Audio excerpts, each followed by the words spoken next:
6 का chapter number 7 कर रहे हैं, हेमिलिनिका वेणुवादक, जिसको हमने पढ़ लिया है और इसके हमने मौखिक प्रश्न किए थे। आज करते हैं इसके बाकी के बचे हुए प्रश्न उत्तर।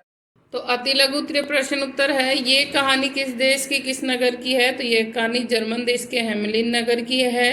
हेमिलिन नामक नगर किस नदी के तट पर स्थित है? तो यह वेस्टर नदी के तट पर स्थित है।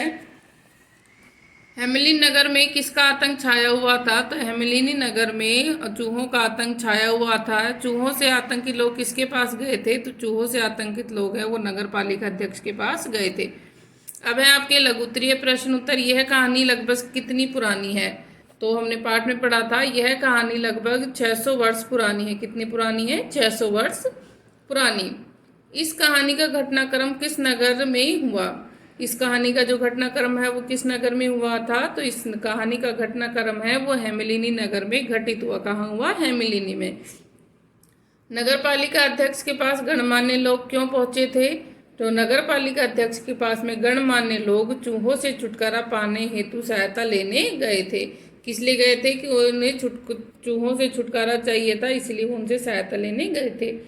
वेणुवादक ने चूहों से छुटकारा दिलाने के लिए क्या मांगा? वेणुवादक ने चूहों से छुटकारा दिलाने के लिए 1000 मुद्राएं मांगी थी। क्या मांगा था उसने? 1000 मुद्राएं मांगी थी। वेणुवादक ने चूहों को कहाँ ले जाकर छोड़ा? वेणुवादक ने चूहों को नदी के में ले जाकर छोड़ दिया था। कहाँ ले जाकर छोड़ दिया था? नदी में। अब है इसके दीर्घ प्रश्न उत्तर। दीर्घ में है, नीचे दी गई पंक्तियां किस किस के द्वारा कब कब कही गई? 4-5 पंक्तियों में उत्तर दीजिए। तो पहली है, हाँ कहा था परंतु अब चूहों का आतंक समाप्त हो चुका है। तो यह पंक्ति नगर पालिका अध्यक्ष द्वारा कही गई और तब कही गई जब वेणुवादक अपना पारिश्रमिक अर्थात मजदूरी मांग रहा था। तब नगर पालिका अध्यक्ष ने कहा, हाँ कहा था परंतु अब तो चूहों का आतंक समाप्त हो चुका है, फिर भी मैं तुम्हें 100 मुद्राएं देने के लिए तैयार हूँ। तो ये नगर पालिका अध्यक्ष ने कही थी। और जब कही थी, जो वेणुवादक ने जब चूहों को वहां से भगा दिया था, उसके बाद में जब वो अपने पैसे मांगता है, तब नगर पालिका अध्यक्ष कहता है कि अब तो चूहे चले गए तो मैं तुम्हें 1000 मुद्राएं क्यों दूं, मैं तुम्हें 100 मुद्राएं दे तो रहा हूं। फिर दूसरी पंक्ति है, धोखा देना नैतिकता के विरुद्ध है। ये किसने कहा था? धोखा देना नैतिकता के विरुद्ध है। तो यह पंक्ति वेणुवादक ने निराश होकर नगर पालिका अध्यक्ष से कही थी। कब कही, किसने कही और क्यों कही? कि ये पंक्ति है, ये कही किसने थी? वेणुवादक ने। और उसने निराश होकर कहा था ये, और क्योंकि वे उसे उसका पूरा पारिश्रमिक है वो नहीं दे रहे थे, क्योंकि नगर पालिका अध्यक्ष है वो वेणुवादक को उसका पूरा परिश्रम का फल है यानी जो पैसे थे वो उसको पूरे नहीं दे रहे थे, इसलिए उन्होंने ऐसा कहा। नेक्स्ट है, कितना समय लगेगा तुम्हें यह कार्य करने में? किसने कहा था बेटा ये कि कितना समय लगेगा तुम्हें यह कार्य करने में? तो यह पंक्ति है वो नगर पालिका अध्यक्ष द्वारा वेणुवादक को कही गई थी। किसने कही थी? नगर पालिका अध्यक्ष ने कही थी वेणुवादक को। और कब गई थी?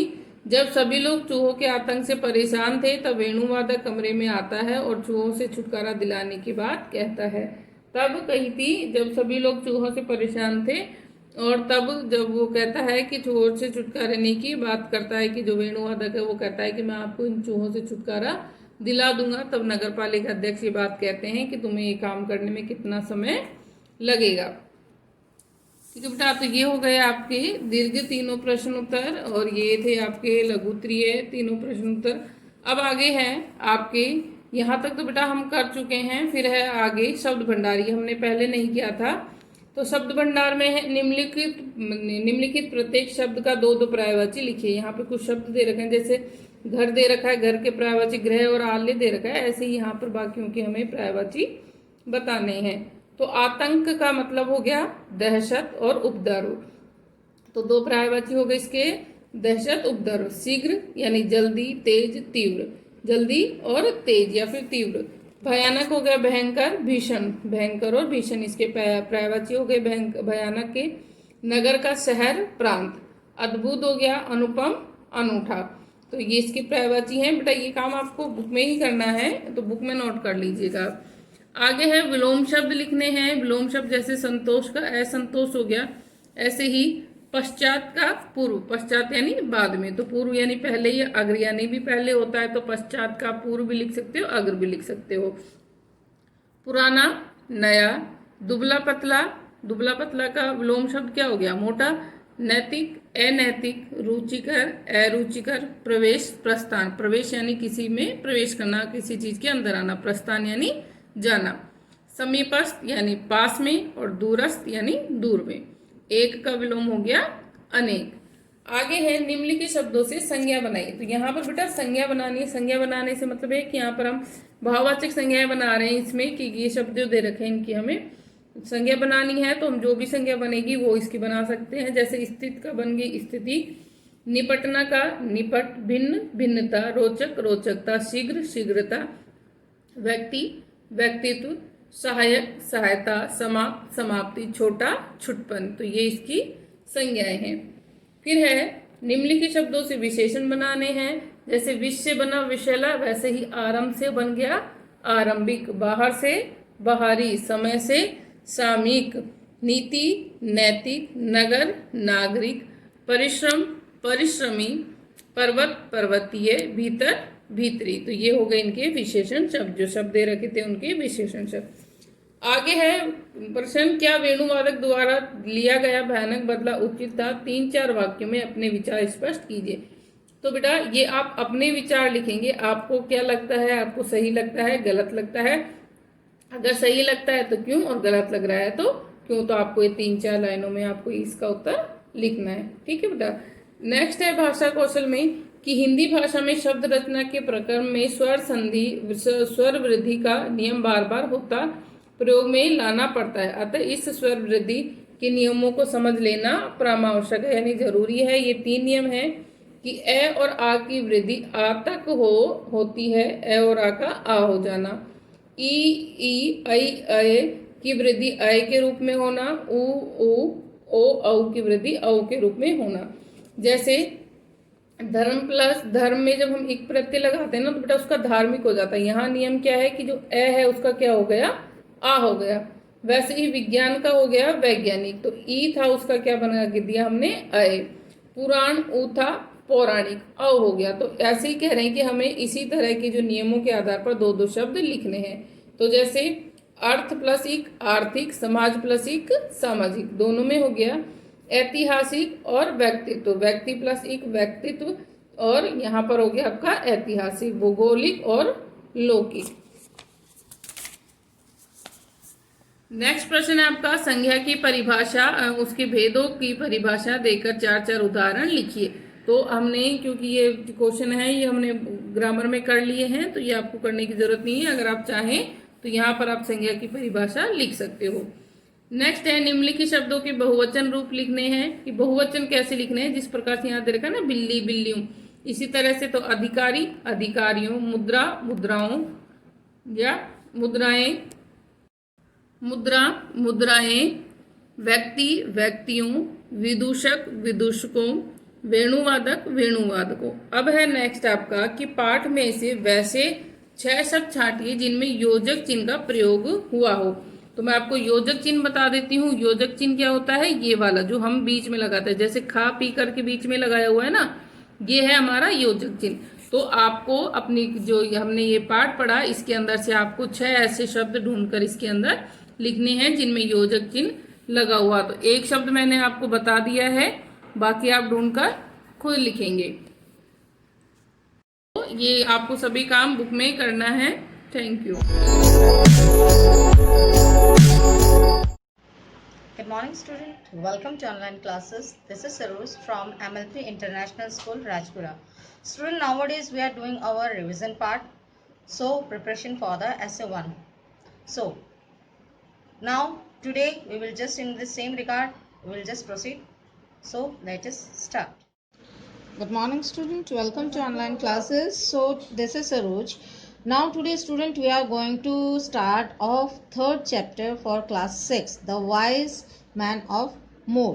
It means आपको ये स्टोरी मैं बता चुकी हूँ कि इसमें एक ऐसी स्टोरी है कि एक कुआं खोदने के लिए गड्ढा खोदते हैं और फिर उस गड्ढे की मिट्टी का क्या करें ये सोचकर फिर दोबारा से गड्ढा खोदते हैं, उसके बाद फिर अगेन। तो इस तरह से वो प्रोसीजर उनका चलता रहता है। तो ये उनकी स्टोरी है। सो स्टूडेंट आप इसका देखिए 3rd चैप्टर में। सो स्टूडेंट आप देखिए इसका वर्ड मीनिंग है, जो वर्ड मीनिंग के जो इसमें वर्ड्स दिए हुए हैं, तो ये जो है आपका ऐसे आ सकता है जैसे कि आपका दे दिया island.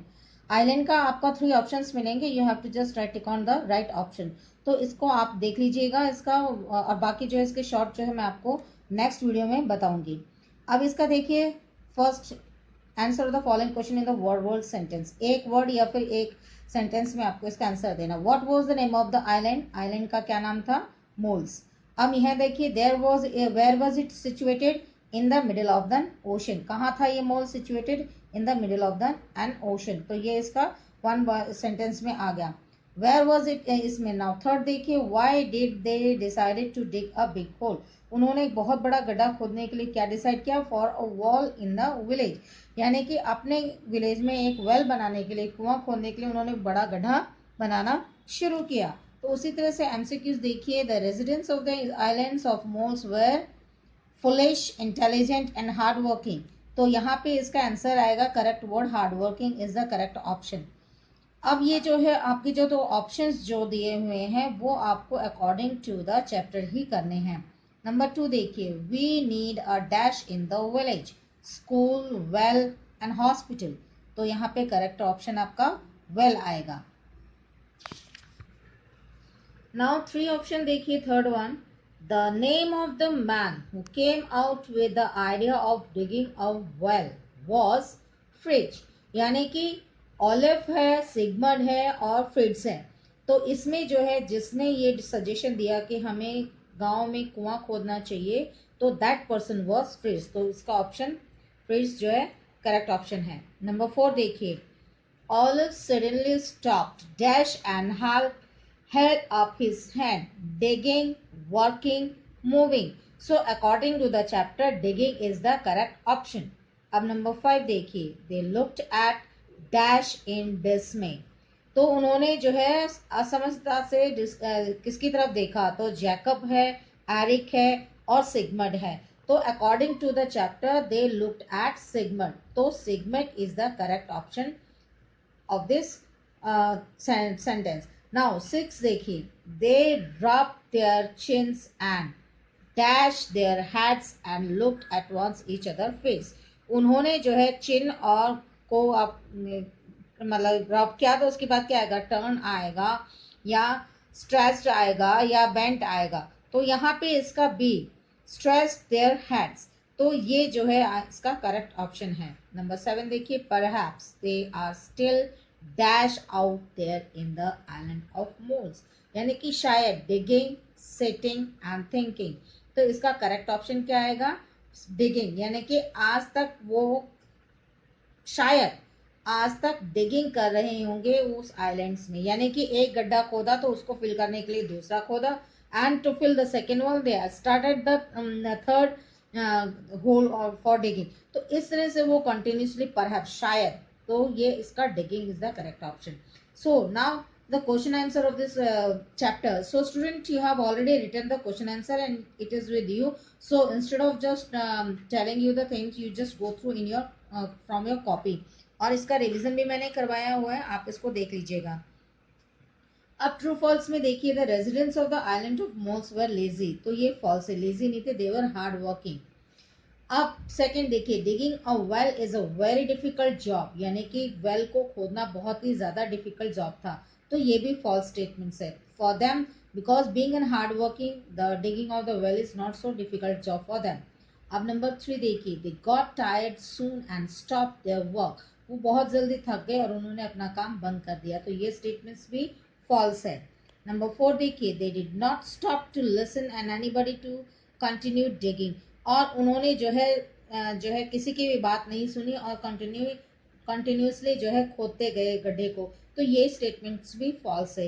They listen whenever the person set them someone, they stop the digging and listen them carefully. अब नंबर 5 देखिए, एवरीबडी लाफ्ड एट सिगमंड्स क्वेश्चन। सभी जो है सिगमंड के क्वेश्चन पे हंसने लगे। तो ये भी स्टेटमेंट गलत है। They didn't, instead of just laughing on them, they just listen to him carefully. अब नंबर 6 देखिए, they decided to dig another big hole and put all the soil in it. तो ये जो है स्टेटमेंट ट्रू है कि उन्होंने बाद में डिसाइड किया कि हम एक और गड्ढा खोदें और वो सॉइल जो इस गड्ढे से निकली है वो उसमें जो है हम फिल कर देंगे। तो नंबर 7 देखिए, the residents of the island of the moles were very intelligent.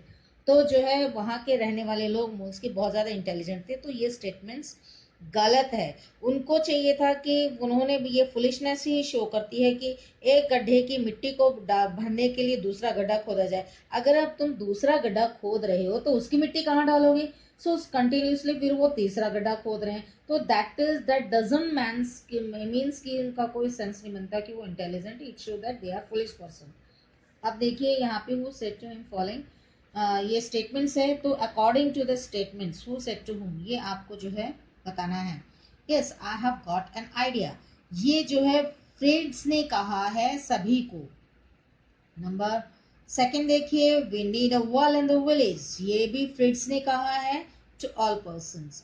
We all have to dig one, ये जैकब ने कहा था अदर्स पर्संस को। अब देयर इज अनदर प्रॉब्लम, ये ऑलिव ने कहा है to other person. It will make our village look untidy, तो ये ऑलिव ने बोला है अदर पर्सन्स को। Now 6.1, let us think again. So this has been said by Hans and to all person. अब देखिए सेवेंथ का I have got it, ये फ्रिट्ज ने बोला है सभी को। सो स्टूडेंट, ये जो आपका हु सेड टू हुम है, यहाँ तक है आज के वीडियो में आपको यहीं तक ही इसका रिवीजन करवा रही हूँ। Next we will continue further. So student, what you have to do, you have to just learn it, understand it carefully.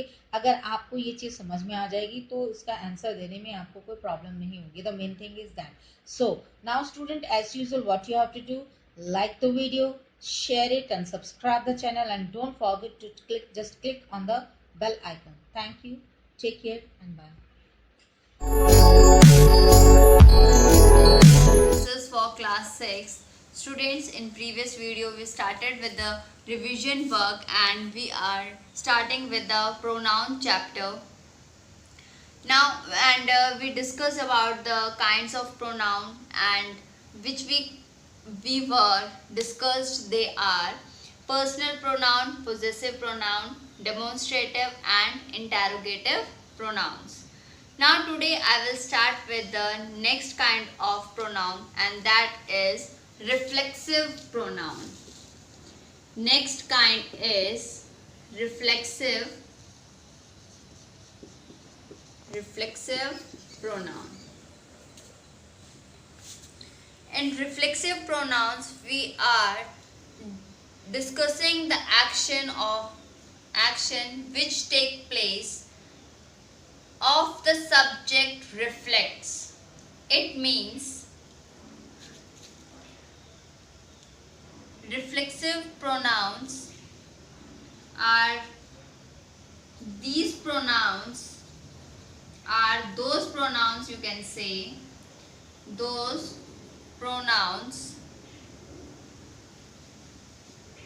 in which the action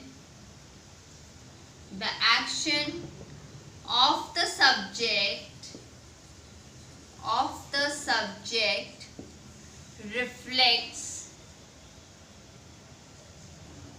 reflects on the subject itself.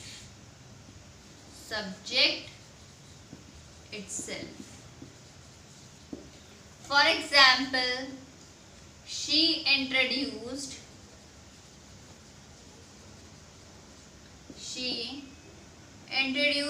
herself. In this sentence, we are using she as a pronoun, and at the end of the sentence, we are reflect on the subject only, that is herself, and herself is the reflexive pronoun.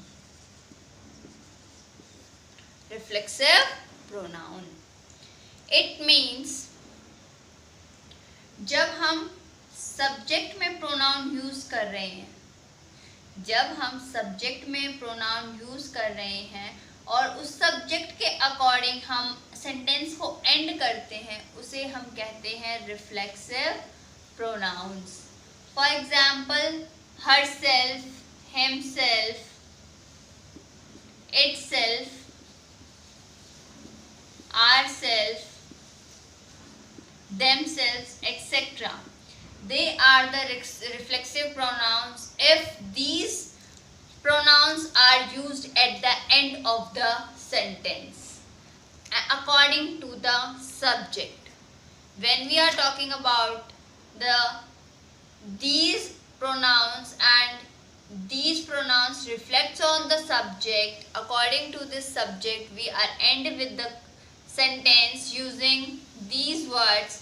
They are called reflexive pronouns. Okay students, now we are having another kind of adverb, and that is emphasizing pronouns. Now next is emphasizing pronoun. According to this pronoun, we are the pronouns that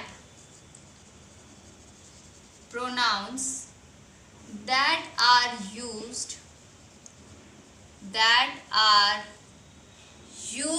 to convey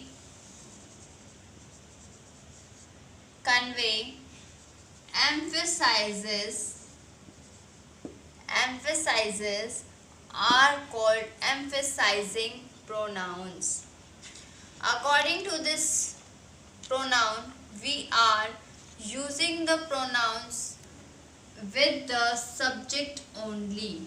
For an example, she herself. For an example, she herself should clean the house. In this statement, she is a pronoun. Okay, she is a pronoun and we are using herself with the subject only, nearby the subject only, and this pronoun is used based on the she only, and but we are using in front, in the beginning of the sentence. These pronouns are called emphasizing pronouns. जब हम she herself यानी कि हम इसकी just बाद ही herself use कर रहे हैं, she pronoun के बाद ही, so we are talking about her emphasizes. We are talking about his emphasizes, their emphasizes, so they are called emphasizing pronoun. Herself, himself. Herself, himself, themselves, ourself. They are the pronouns to use with the pronoun only. Just beginning of the sentence, they are called emphasizing pronoun. जब हम sentence के बिल्कुल pronoun के साथ ही हम use करेंगे तो इन्हें हम emphasizing pronouns कहेंगे, और जब हम इन्हीं वर्ड्स को हम सेंटेंस के एंड में यूज करेंगे, they are called relative pronouns. Okay students, I hope reflexive pronouns, we are talking about reflexive and emphasizing. Now our next kind of adverb is relative pronouns. Relative pronouns. The pronouns which are used to join two sentences, or you can say that show the relationship between the noun and the words following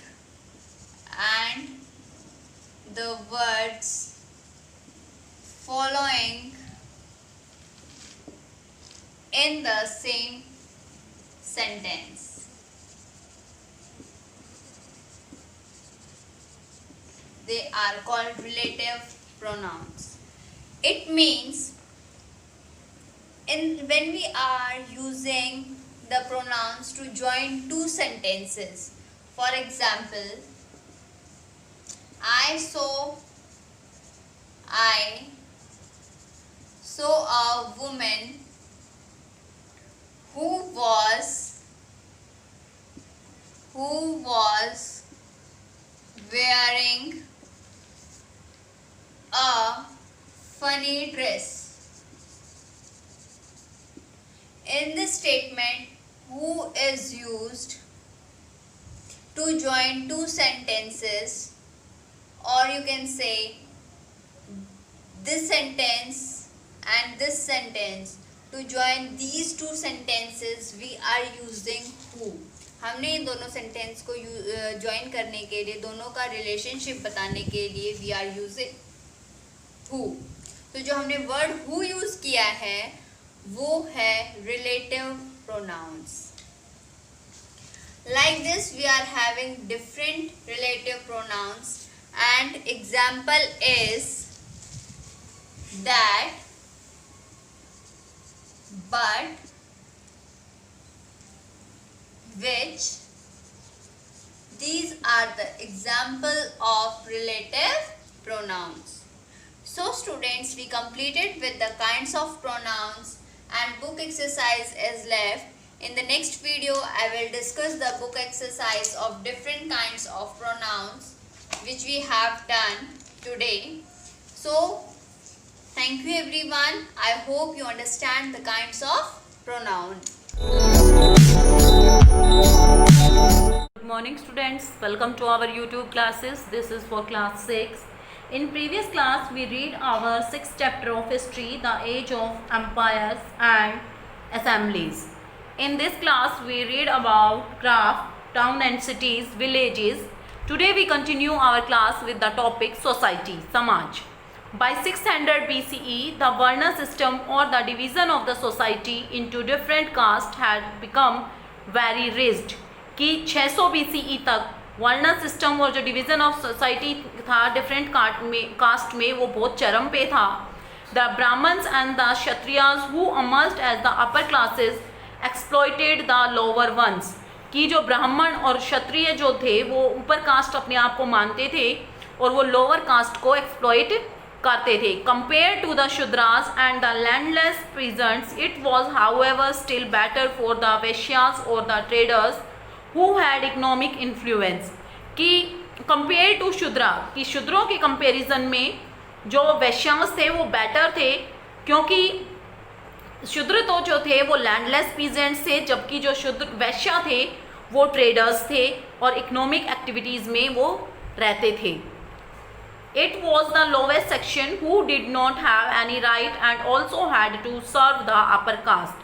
शूद्र ऐसे ही lowest section था जिसके पास कोई right नहीं थे, कोई अधिकार नहीं थे और उनको जो ऊपर की कास्ट थी उनको सर्व करना पड़ता था.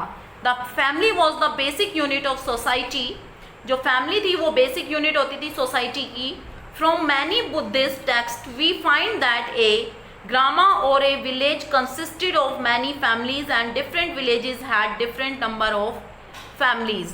कि हम बुद्धिस्ट जो टेक्स्ट हैं उनसे हम पढ़ते हैं कि जो गांव है या ग्रामा जिसको हम बोलते हैं उसके अंदर बहुत सारी फैमिलीज़ रहती हैं और डिफरेंट विलेजेस के अंदर डिफरेंट नंबर की फैमिलीज़ रहती हैं. कि एक गांव के अंदर मान लो 100 परिवार रहते हैं, दूसरे गांव के अंदर 200 परिवार रहते हैं.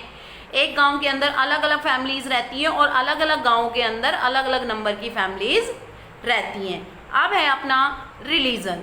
This period also saw the emergence of two new religious sects which are Jainism and Buddhism. कि इस टाइम में हम दो नए रिलीजन्स सेक्शंस देखने को हमें मिलते हैं, एक है जैनिज्म और दूसरा है Buddhism. You will read more about these religions in the next chapter. और हम इन रिलीजन्स के बारे में नेक्स्ट चैप्टर के अंदर पढ़ेंगे. So students, we complete our 6th chapter in reading. Now we do the exercise of this chapter. Now we do the fill up of this chapter. In the later Vedic period, the Aryan tribes live in settlements called. कि जो later Vedic period में जो Aryans tribe रहती थी जिन settlement के में उनको क्या कहते थे, तो उनको कहते थे janapadas. Second is the Buddhist, Jain and Vedic literature mention dash mahajanapadas that emerged by dash century. तो आंसर इज 16 महाजनपद। कितने जनपद थे? 16 महाजनपद थे और 6th सेंचुरी BCE और आता है यहाँ पे BCE की ईसा पूर्व। Third is the administration of Vajji mahajanapada was carried out through an assembly called, कि जो वाजी महाजनपद था उसमें जो एडमिनिस्ट्रेशन था, उसमें जो असेंबली थी उसको क्या कहते थे? तो उसको गाना संगा कहते थे। Fourth is Jatakas were officials who measured the amount of grain to be sent to the king's granary, कि राजा की ग्रेनरी के अंदर जो कर के रूप में अनाज दिया जाता था उसको कौन मेज़र करता था? तो उसको जत्काज मेज़र करते थे। Fifth is the master of the house hold who own land was called, कि जो घर का मुखिया होता था, जो लैंड का मालिक होता था, उसको क्या कहते थे? तो उसको गृहपति कहते थे। उसको क्या कहते थे? गृहपति कहते थे। Next B part is choose the correct answers, कि हमें करेक्ट आंसर चूज करने हैं। तो first is dash was the strongest kingdom of all the mahajanapadas, कि महाजनपद के अंदर सबसे स्ट्रॉन्ग किंगडम कौन सा था? कोशला, अवंती, वत्सा, मगधा। तो स्ट्रॉन्ग मतलब कि स्ट्रॉन्ग तो सारे ही थे, लेकिन सबसे ज़्यादा स्ट्रॉन्ग कौन था? मगध था। Second is dash was the capital of the was confederacy, तो कुंडाग्रामा, वैशाली, भोगानाग्रा और हाथीगामा। तो आंसर इज वैशाली। ठीक है, कैपिटल क्या थी वाजी की? Vaishali. Third is payment of tax was collected by, तो बाली सदकास, और टैक्स को क्या कहते थे? बाली कहते थे। और बाली जो सदकास थे वो टैक्स को कलेक्ट करते थे। ग्रामीणी भी नहीं करते थे, सेनापति भी नहीं करते थे और पुरोहित भी नहीं करते थे, ये सब हेल्प करते थे राजा की उसके एडमिनिस्ट्रेशन में। Fourth is in the political system of the Republic dash looked after the treasury, कि ट्रेजरी के अंदर जो रिपब्लिक्स होते थे उनमें ट्रेजरी को कौन लुक आफ्टर करता था? तो उपराजा, राजा, बंदगरिका और सेनापति। तो क्या था? बंदागरिका। ठीक है, ये बेटा नाम थोड़े हार्ड हैं, इनको थोड़ा तोड़ तोड़ के पढ़ लेना आप। जैसे BHANDA बंदा, GARIKA बंदागरिका। ठीक है, ये नाम थोड़े हार्ड हैं, लेकिन आप इनको जब थोड़ा थोड़ा करके पढ़ोगे तो ये पढ़ने में आसानी से रीड हो जाएंगे। The organisation of craft people was referred to as, कि जो और क्राफ्ट पीपल्स थे उनके ऑर्गेनाइजेशन को क्या कहते थे? शेरेंस, ये यहाँ पे मिस प्रिंट था, आप एस और लगा लेना। शेरेंस, ग्रामा, श्रिंग और कुला, तो क्या कहते थे? सिरेंस कहते थे। C part is match the following, हमें इनको मैच द फॉलोइंग करना है। तो ए पार्ट में है पाटलिपुत्रा, अत्तकथा, स्लेव्स, मगधा, बिम्सारा। सेकंड दूसरी साइड है दासास, बिहार, लच्छवीज, राजगिरा और पटना। तो हम मैच करेंगे कि पाटलिपुत्र, पाटलिपुत्र का पूरा नया नाम क्या है? पटना। तो पटना का अगर आपसे कोई पुराना नाम पूछे तो आप बता सकते हैं पाटलिपुत्र। तो इसको हमें, ये एक जीके का क्वेश्चन भी है। फिर है अत्तकथा, तो अत्तकथा क्या है? लिच्छवीज है। ठीक है, अत्तकथा क्या है? लिच्छवीज है। स्लेव्स किसको कहते हैं? दास को स्लेव कहते हैं। उसके बाद है मगधा, तो बिहार का पुराना नाम क्या है? मगध है। ठीक है, तो बिहार नया नाम है और मगध पुराना नाम है। उसके बाद है बिम्सारा, तो राजा गिरा। ठीक है, उसके हम इसको दोबारा से करते हैं कि पाटलिपुत्र किसका पुराना नाम है? पटना का। अत्तकथा लिच्छवीज, स्लेव्स दासास, मगधा बिहार का पुराना नाम है और बिम्सारा राजा गिरा। ठीक है, तो इनको हमें मैच करना है। अब है हमारे true false. Bimbisara was killed by Ajatashatru, true. In the political system of the republics, the king was considered a first among equal, कि जो रिपब्लिक्स होते हैं, जो डेमोक्रेसी होती है, जो गणतंत्र या लोकतंत्र जो राज्य होते हैं, उनके अंदर जो राजा होता है वो इक्वल होता है, मतलब सभी लोगों के बराबर होता है। उन लोगों में से ही कोई एक राजा बनाया जाता है, तो this is also true. The Vajjis consist of 5 clans, wrong है ये, क्योंकि 8 क्लान होते हैं उनके, तो ये फॉल्स है। Vaishya had no right and they had to serve the upper castes, तो ये भी फॉल्स है, क्योंकि यहाँ पे शूद्र आना चाहिए था। शूद्रों को कोई राइट नहीं होते और वो अपर कास्ट को क्या करते हैं, सर्व करते हैं। अब है Hinduism and Buddhism were the 2 new religions that emerge by 600 BCE, कि हिंदू और बुद्ध धर्म ये 2 धर्म हैं जो 600 BCE के लगभग नए आए थे, तो दिस इज ट्रू। तो बेटा आपको ये याद करना है, अपनी नोटबुक में आपको ये फिल करने हैं और उसके बाद ये आपको नोटबुक में लिखने हैं। अब देखो ये जो हमने मैचअप किए थे ना, इसके अंदर हमारे 3 या हम 5 के 5 भी यहाँ पे जीके क्वेश्चन बना सकते हैं। अगर आपसे कोई जीके क्वेश्चन पूछे कि ओल्ड नेम ऑफ पटना, तो क्या होगा, पाटलिपुत्र होगा। अगर आपसे कोई पूछे ओल्ड नेम ऑफ बिहार, तो मगधा होगा। अगर आपसे कोई पूछे कैपिटल ऑफ बिहार, तो क्या है, पटना है। ठीक है, कैपिटल ऑफ बिहार क्या है, पटना है। और इसी के अंदर से जो अभी एक नया राज्य बना है झारखंड, तो झारखंड की राजधानी क्या है, रांची है। झारखंड की राजधानी क्या है, रांची, और बिहार की राजधानी पटना है। बिम्बिसार का क्या है, राजागिरा है। और अगर आपसे ये पूछे कि स्लेव्स को क्या कहते हैं, तो दास कहते हैं। तो इसी तरीके से आपके हिस्ट्री के हर चैप्टर में से, चाहे आपको हिस्ट्री का हो, चाहे ज्योग्राफी का हो, चाहे सिविक्स का हो, कोई भी चैप्टर हो, आपके जीके के क्वेश्चन निकलते हैं। ठीक है, तो आपको वो जीके के क्वेश्चन भी याद रखने हैं। I hope students you understand the chapter very well and the exercise of this chapter. In next class we do the short question answer and long question answer of this chapter. Thank you. Have a nice day. Good morning, 6th class. So let's start our today's maths class. In the previous class we completed our exercise 16.1 and now move to the next exercise, that is about the bar graph. So first of all, what is a bar graph is? Bar graph क्या होता है हमारे पास, first of all हमें क्या करना है, वहाँ पे 2 परपेंडिकुलर लाइंस ड्रॉ करनी है। बार ग्राफ बनाने के लिए परपेंडिकुलर लाइंस ये हो गई। ठीक है, हमारे पास एक टेबल में 2 डाटा गिवन होंगे, एक को हम यहाँ लिखेंगे और एक को यहाँ लिखेंगे। फॉर एग्जाम्पल यहाँ पे मंथ्स के नेम गिवन है मई, जून, जुलाई, और उनके लिए एक डाटा गिवन है कि यहाँ पे उनमें क्या हुआ है, फॉर एग्जाम्पल रेनफॉल हुआ है। ठीक है, रेनफॉल जो है इन सेंटीमीटर में गिवन है। तो फर्स्ट ऑफ ऑल इसके लिए हुआ है हमारे पास, मई में जो हुआ है वो 100 हुआ है, जून में जो हुआ है वो 500 हुआ है, और जुलाई में 400 हुआ है। ठीक है, अब ये दिख रहा है कि इसकी उसमें आ रहे हैं। यहाँ अगर हम 10 से करेंगे, 10 से करने के लिए यहाँ 500 तक जाने के लिए 50 टर्म्स चाहिए होंगी, तो वो तो हमारे पास पॉसिबल नहीं है ड्रॉ करना।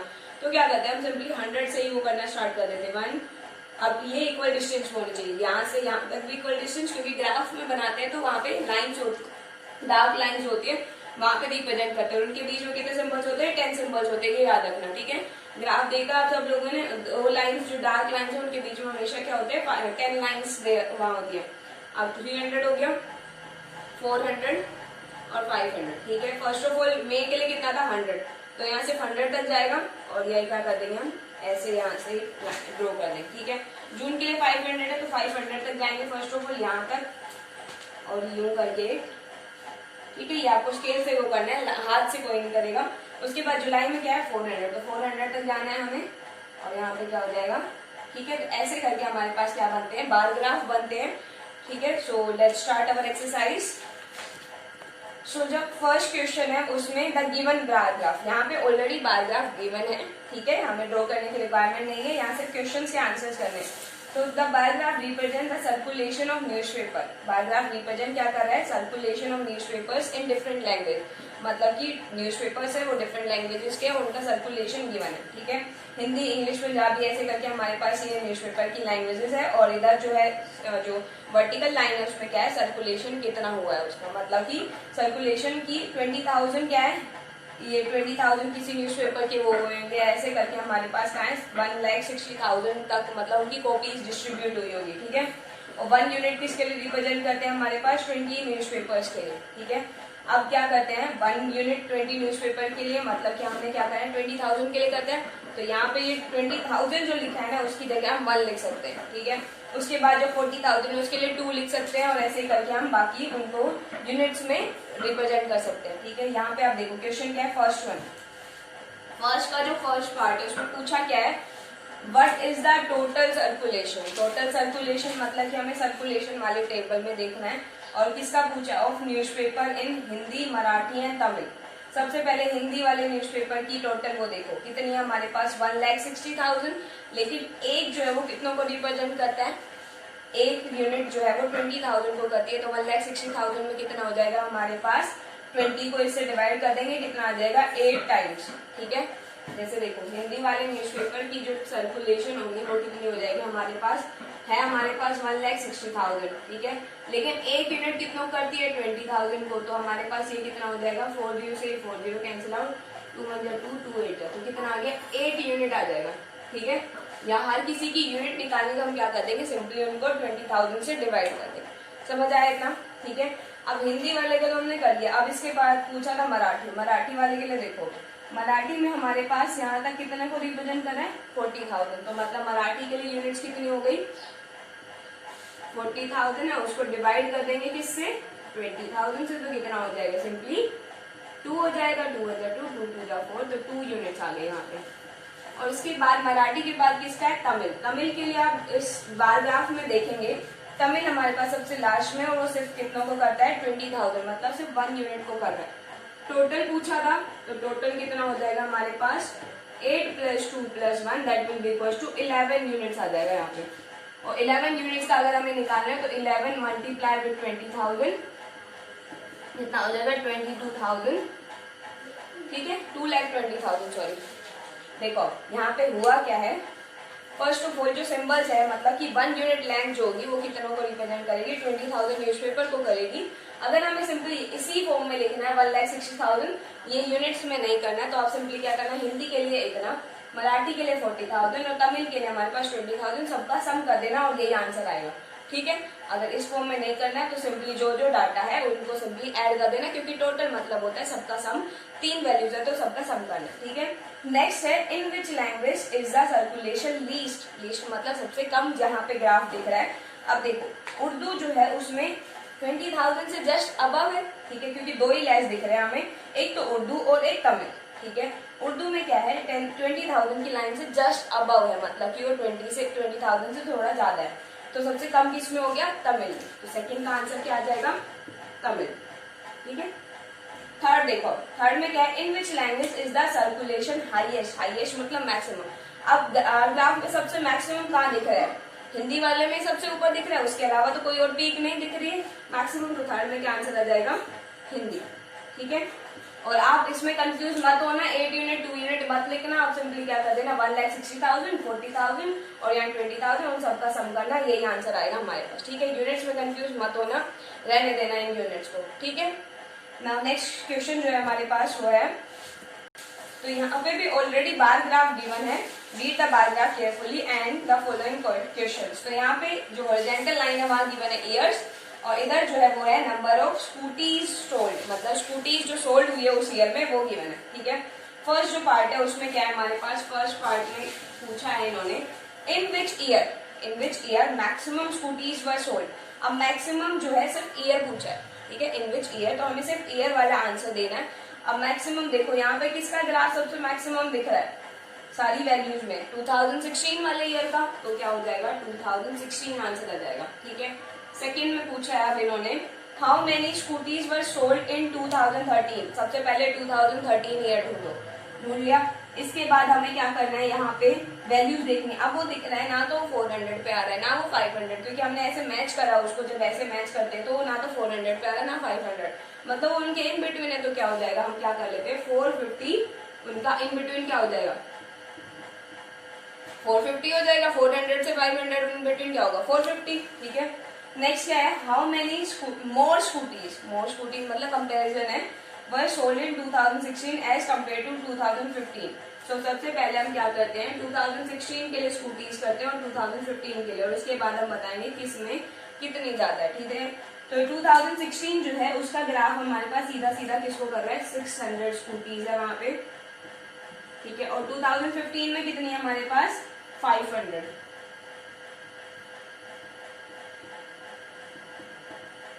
ठीक है। तो किसमें ज्यादा हो जाएगी अब, 2016 में कितनी है, 100 more, so 100 more scooties were sold in year 2016 then 2015। Simply answer लिख देना, ठीक है। नाउ फोर्थ जो है हमारे पास वो क्या है, how many scooties were sold in all the 5 years। All the 5 years मतलब कि अब हमें क्या निकालना है, हर किसी का निकालना है कितनी स्कूटी सोल्ड हुई और उनका टोटल निकालना है। हम ऑलरेडी 2016 और 2015 और 2013 के लिए निकाल चुके हैं। अब सिंपली किस किस का रह गया, 2012 का और 2014 का। 2012 में हमारे पास 0 और 100 के बीच में मतलब वहाँ 50 है, और उसके बाद जो है वो है 500 और 600 के बीच में 2014 वाला, तो कितना हो जाएगा 550। तो सिंपली ऐड करते हैं हम यहाँ पे, फर्स्ट ऑफ ऑल 50, 2013 में कितने हैं 450, उसके बाद 2014 में अभी बताया मैंने 550 है, उसके बाद कितनी है 15 में कितनी है 500 और 16 में कितनी है 600। सिंपली इन सबको क्या करना है, ऐड करना है, क्या हो जाएगा 500 600 1100, 1100 और 5 1650, 1650 और 500 और 2150, ठीक है स्कूटीज। अगर कैलकुलेशन कुछ एरर हो तो आप करेक्ट कर लेना उसको, ठीक है। सो ये आंसर आ जाएगा हमारे पास। यहाँ तक ऑलरेडी हमारे पास बार ग्राफ गिवन थे, और सिंपली हमने क्या करा था, ग्राफ को ऐसे जहाँ पे ये गिवन होता है ना ऐसे पीक, उसके हम मैच कर लेते हैं कहाँ पे वैल्यू गिवन होती है, ठीक है। So now next question is, so in the next one we have, हमें बार ग्राफ यहाँ पे खुद ड्रॉ करना है, ठीक है। दो वैल्यूज है तो मतलब कि फर्स्ट ऑफ ऑल हम लाइन ऐसे ड्रॉ करते हैं, ठीक है, कर ली। अब यहाँ पे नीचे एक में है ईयर, तो हमने ईयर ले लिया नीचे, ठीक है। क्या क्या ईयर्स है हमारे पास, 2011, फिर उसके बाद 2012, उसके बाद है 2013, उसके बाद है 2014, इसको आपको स्केल से ही करना है, ठीक है, 2015। अब देखो इधर जो वैल्यूज है वो क्या हो जाएगी, नंबर ऑफ मोटरसाइकिल। तो आप ऐसे लाइंस में कर लेना, नंबर ऑफ मोटरसाइकिल,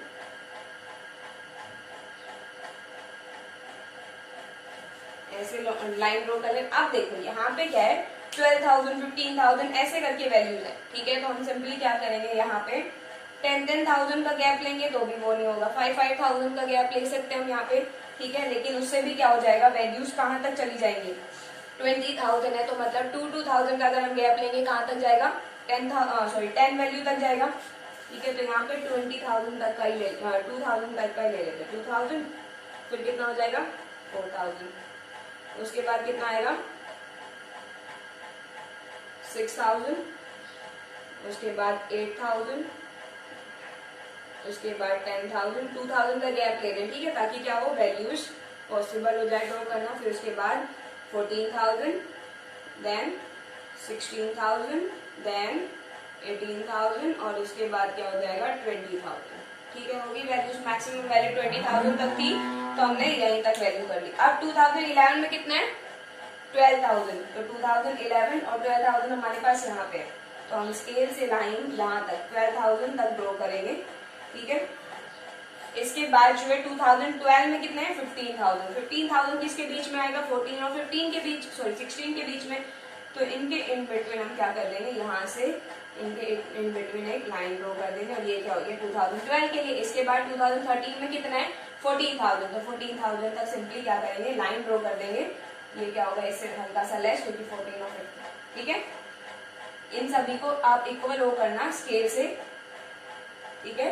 नेक्स्ट है 2014, और इसमें हमारे पास 18,000 कहाँ है हमारे पास, ये रहा, ठीक है। तो यहाँ पे क्या हो जाएगा 2015 में कितना है 20,000, तो 20,000 तक जाएंगे हम इसमें, और क्या हो जाएगा ये वैल्यू आ गई हमारे पास इसके लिए। सिर्फ ग्राफ में हमें ये प्लॉट करना होता है। फर्स्ट ऑफ ऑल यहाँ की साइड ऊपर वाले नंबर्स को लिख लो, और उसके बाद जो नंबर्स है वहाँ पे डिफरेंस कितने का लेना है वो हमारे ऊपर है, क्योंकि वैल्यूज हमें दिख रही है यहाँ पे थाउजेंड्स में है, तो हम क्या लेंगे थाउजेंड्स में लेंगे, लेकिन 20 तक है। अब 20 तक ड्रॉ करेंगे, ज्यादा डिफिकल्ट होगा, बजाय कि हम क्या कर लेते 2,000 का गैप ले लेते हैं, और उसके बाद क्या होता है कि हाँ 0 होता है, ठीक है, 2000 का गैप लिया और कहाँ तक गए 20,000 तक, ठीक है। और उसके बाद सिंपली क्या करना है, ड्रॉ करना है, जो इन बिटवीन आए उनको जो बीच वाला होता है उसी से वो कर लेना। ग्राफ हो आपके पास ग्राफ में प्लॉट कर लेना, अदरवाइज बेसिकली करना तो ग्राफ में, अगर ग्राफ ना मिले तो आपको नोटबुक में ड्रॉ करना है, ठीक है। और इसके बाद जो क्वेश्चन है उसके वो आपको खुद से करना है, वो है 15,000 तक, मैक्सिमम कितना है 15,000 तक।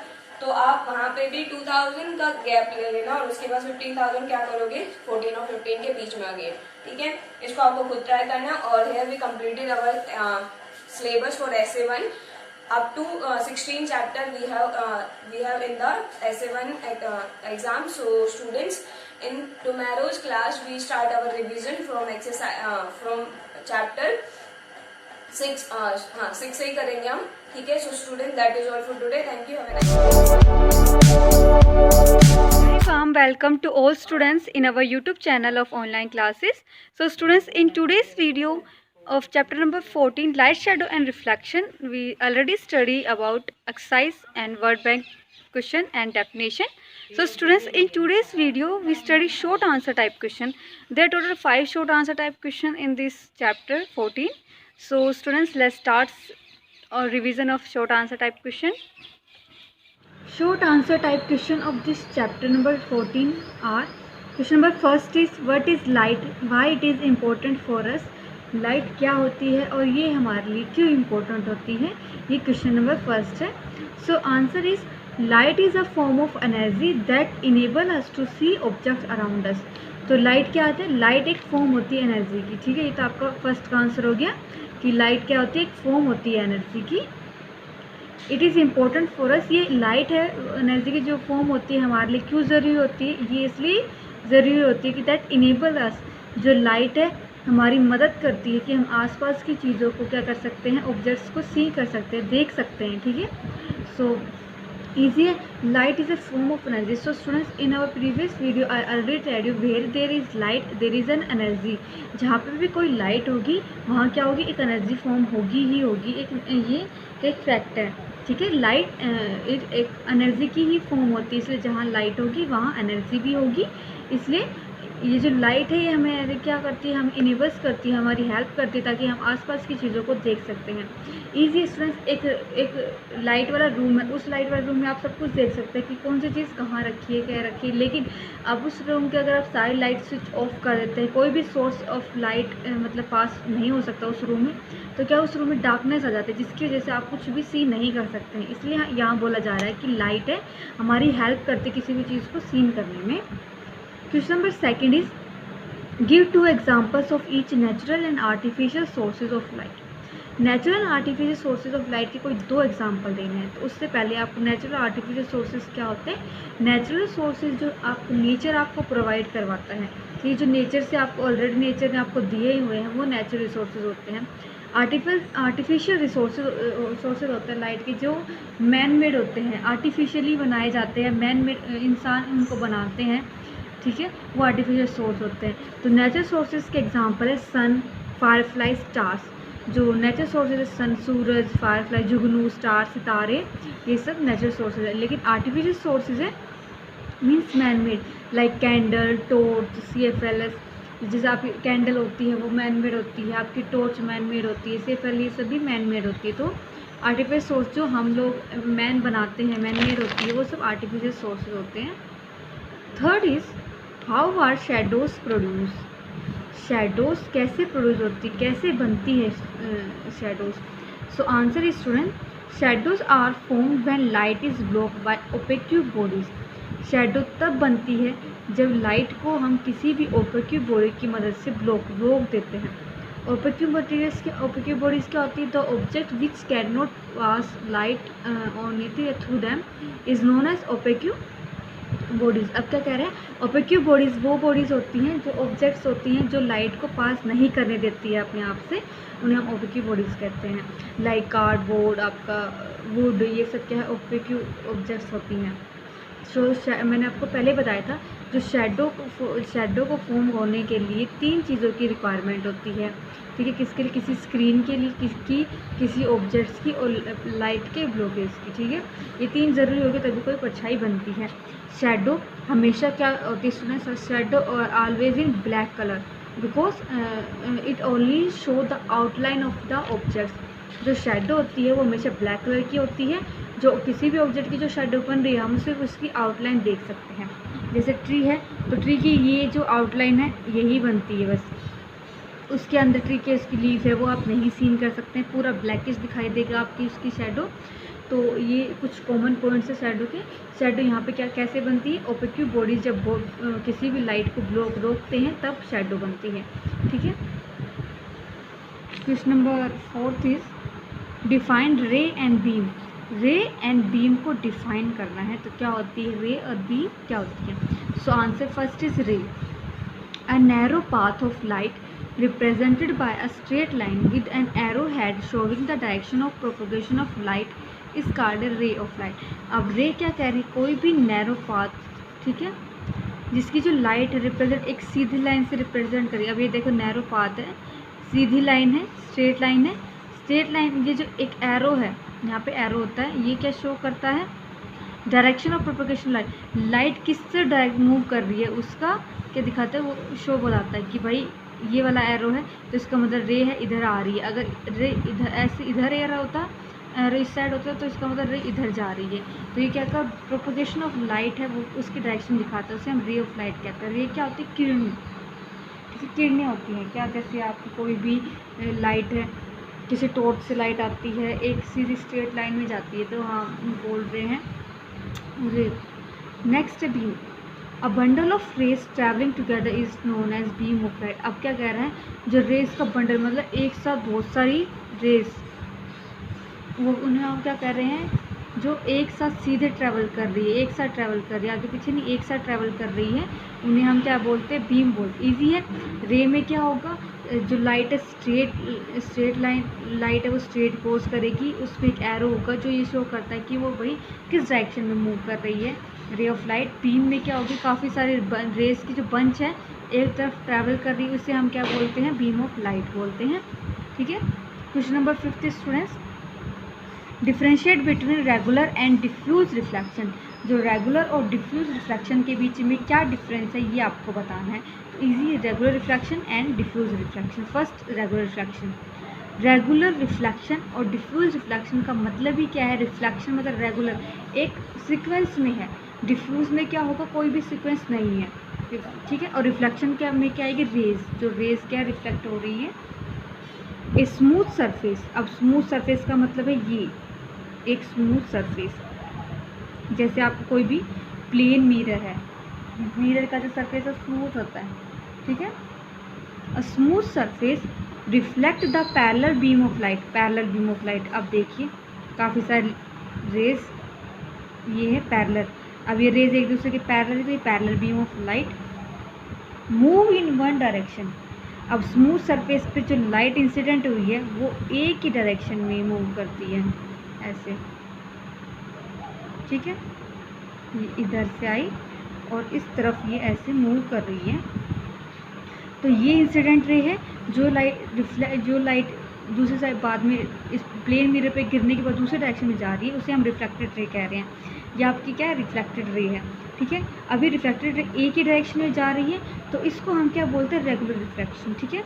क्या कोई भी स्मूथ सरफेस पे parallel beam of light reflect होगी, सिर्फ एक डायरेक्शन में जा रही है, उसे हम रेगुलर रिफ्लेक्शन बोलते हैं। एग्जाम्पल मिरर, ये प्लेन मिरर है, ये एग्जाम्पल हो गया। डिफ्यूज रिफ्लेक्शन में क्या होगा, अ रफ सरफेस। अब रफ सरफेस का मतलब है इस टाइप का सरफेस जो रफ है, स्मूथ नहीं है, प्लेन नहीं है, रफ है, रफली है, उस पर कोई भी लाइट, ये रेज है, सॉरी ये रेज है, ये गिर रही है। ठीक है। लेकिन जब ये रिफ्लेक्ट होती है तो ये अलग अलग डायरेक्शन में जाती है, ये इधर जा रही है, इधर जा रही है, इधर जा रही है, मतलब अलग अलग डायरेक्शन में जाती है। इसे हम क्या बोलते हैं, डिफ्यूज रिफ्लेक्शन बोलते, समझ में आया। इरेगुलर या फिर रफ सरफेस पर कोई भी बीम रिफ्लेक्ट होती है तो वो अलग अलग डायरेक्शन में जाती है, तो उसे हम क्या बोलते हैं, डिफ्यूज रिफ्लेक्शन बोलते हैं। एग्जाम्पल सैंड या वाटर भी हो सकता है। ठीक है। समझ में आया। रेगुलर रिफ्लेक्शन और डिफ्यूज रिफ्लेक्शन में, रेगुलर रिफ्लेक्शन में स्मूथ सरफेस होता है जिसमें सिर्फ एक डायरेक्शन में बीम जाती है।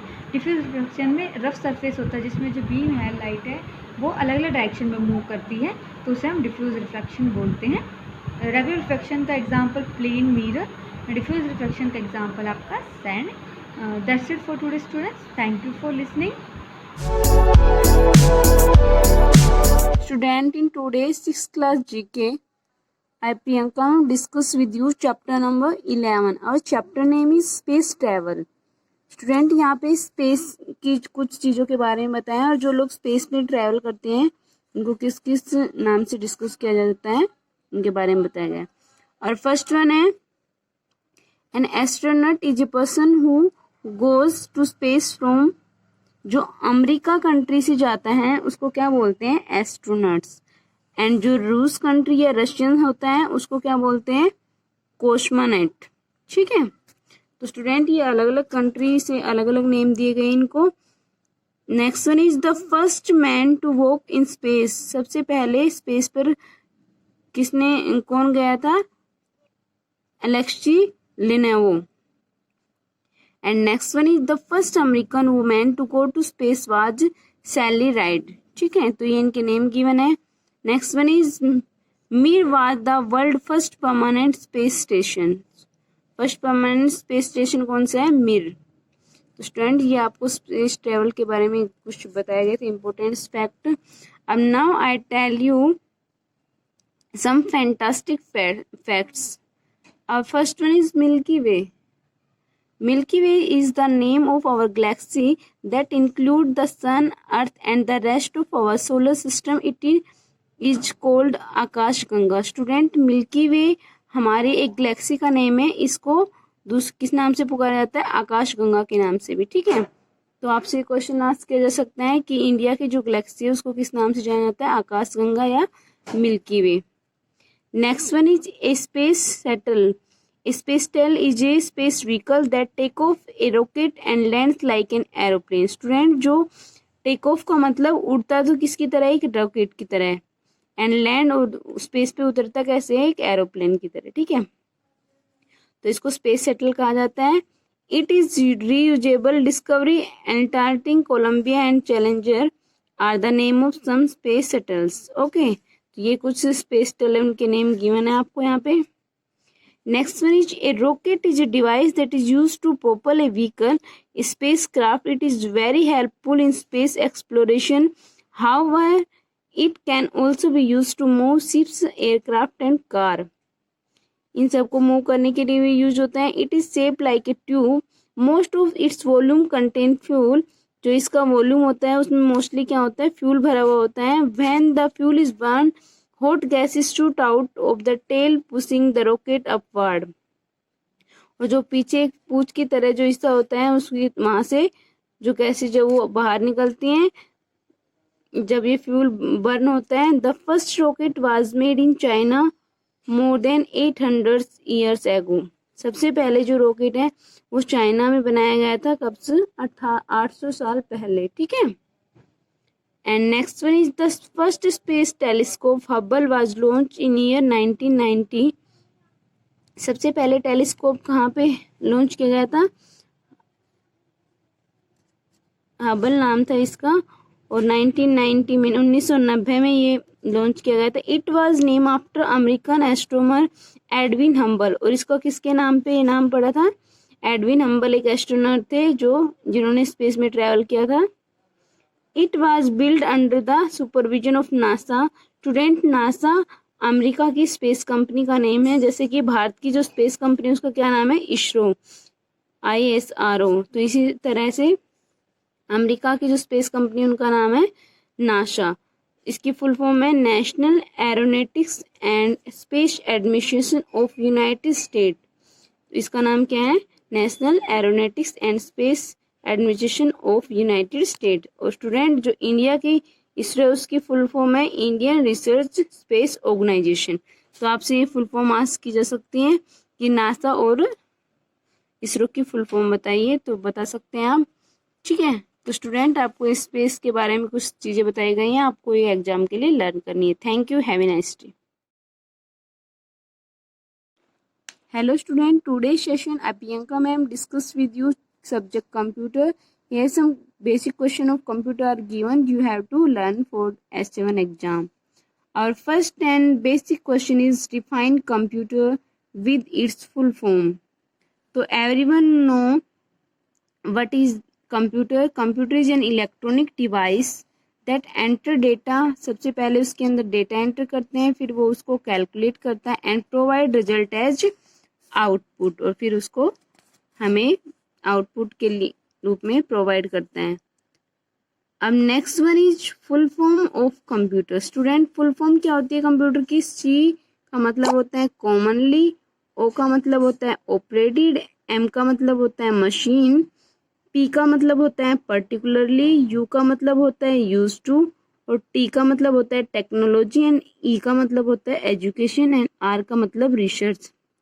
तो स्टूडेंट, ये कंप्यूटर की फुल फॉर्म है आपकी commonly operated machine, particularly use to technology, research and education. ठीक है. Now question number 2 is who is known as father of computer. Computer के फादर के रूप में कौन जाने जाते हैं? सर चार्ल्स बेबेज, और इन्होंने 1833 में फर्स्ट कंप्यूटर को इन्वेंशन किया था. ठीक है. तो स्टूडेंट, यहाँ से आपके 3 क्वेश्चन कंप्लीट हो गए. Full form of computer and father of computer and what is the computer. Now question number 3, what are various components of computer. Student, जो कंपोनेंट ऑफ कंप्यूटर है उनमें सभी आते हैं, जैसे कि monitor, mouse, keyboard, printer, CPU, UPS, speaker, memory, light pen, joystick, plotters. But अगर आपसे मेन कंपोनेंट पूछे जाते हैं तो मेन कंपोनेंट 4 ही होते हैं: monitor, mouse, keyboard, printers and CPU. ठीक है. तो सर ये सबसे मेन कंपोनेंट होते हैं. ठीक है. तो यहाँ पे अब CPU is the main part of any computer system. Without CPU, without operating system, a computer cannot work. तो स्टूडेंट, यहाँ पे CPU के पार्ट देखिए. अब CPU की फुल फॉर्म होती है सेंट्रल प्रोसेसिंग यूनिट. इसको ब्रेन या हार्ट भी कहते हैं कंप्यूटर का. ठीक है. तो आपसे क्वेश्चन आस्क किया जा सकता है, what is the full form of CPU, which device is known as brain of computer. तो आप इस तरह के आंसर दे सकते हैं. नाउ हेयर कंप्यूटर में 3 यूनिट होती हैं: control unit, memory unit and arithmetic and logical unit. जो कंट्रोल यूनिट होती है वो क्या वर्क करती हैं? कंट्रोल करती हैं सारे कंप्यूटर सिस्टम को. मेमोरी यूनिट में कोई भी डेटा जो कैलकुलेट हुआ है उसको स्टोरेज किया जाता है. और अर्थमेटिक और लॉजिकल यूनिट क्या होती है? ये डाटा को कैलकुलेट करती है. कोई भी प्लस माइनस जो भी होते हैं, डिवाइड मल्टीप्लाई के सारे कैलकुलेशन कहाँ पे होती हैं? अर्थमेटिक एंड लॉजिकल यूनिट में. तो student, our question number 5 is how to start and turn off computer system. Student, start की प्रोसेस क्या होती है? सबसे पहले हम first we switch on the power supply को ऑन करेंगे. देन अगर आपके सिस्टम में यूपीएस कनेक्ट है तो पहले यूपीएस को कनेक्ट करेंगे, फिर सीपीयू. लेकिन अगर यूपीएस नहीं है तो you can connect directly CPU. Click on directly CPU and then monitor, then your computer will be start. ये उन बच्चों के लिए हैं जिनको कंप्यूटर के बारे में लिटिल नॉलेज है, मीन्स नॉलेज कम है, तो उनको पहले turn off start button, shut down, direct method. तो स्टूडेंट, टर्न ऑफ करने के 2 मेथड होते हैं. एक तो हम स्टार्ट बटन पे क्लिक करेंगे देन शट डाउन, और दूसरा मेथड है डायरेक्ट Alt + F4 प्रेस करेंगे तो कंप्यूटर हमारा शट डाउन हो जाएगा. तो स्टूडेंट, आज के लिए 5 क्वेश्चन से आपको इन सभी क्वेश्चन को अगर राइट नहीं कर रखे हैं तो राइट कर लेना एग्जाम के लिए, और अगर राइट कर रखे हैं तो आपको सिर्फ लर्न करने हैं एग्जाम के लिए. ठीक है. ये 5 questions. Thank you. Have a nice day.